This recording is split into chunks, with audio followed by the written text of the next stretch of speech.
பாஜகவுடைய மாநில தலைவர் அண்ணாமலை அவர்கள் தளபதி அவங்க சினிமாவில் இடுப்ப கிள்ளி நடிகை கிட்ட டான்ஸ் ஆடியா நான் அரசியல் பண்ணிக்கிட்டு இருக்கேன்னு ஒரு கேள்வியை முன்வைக்கிறார். ஒரு சினிமா என்பது ஒரு தொழில். அந்த தொழிலில் ஒரு சினிமாவில் ஒருத்தர் செத்து போயிடுறாரு, அடுத்த படத்தில் வர்றாரு. ஒருத்தர் ஒரு படத்தில் ஒருத்தருக்கு அக்காவா தங்கச்சியா நடிக்கிறாங்க, அடுத்த படத்தில் அம்மாவை நடிக்கிறாங்க. இந்த பாஜக இப்போ மட்டும் இல்லை, அண்ணாமலை மாதிரி தலைவர் இருக்க வரைக்கும் 7 ஜென்மம் ஆனாலும் தமிழ்நாட்டில் வளராது, தாமரையும் மலராது.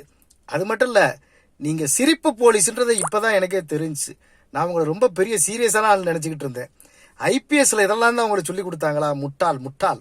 இதையெல்லாம் தாண்டி நீங்கள் சவுக்கில் அடிச்சுக்கிட்டது நீங்கள் அடிச்சுக்க தேவையில்லை. உங்களை மாநில தலைவராக போட்டதுக்கு மோடி அவர்களும் அமித்ஷா அவர்களும் அவங்கள சவுக்கால் இல்லை வேற ஒன்றால் அடிச்சுக்கணும். அப்போ தான் நீங்கள்லாம் உருப்பிடுவீங்க.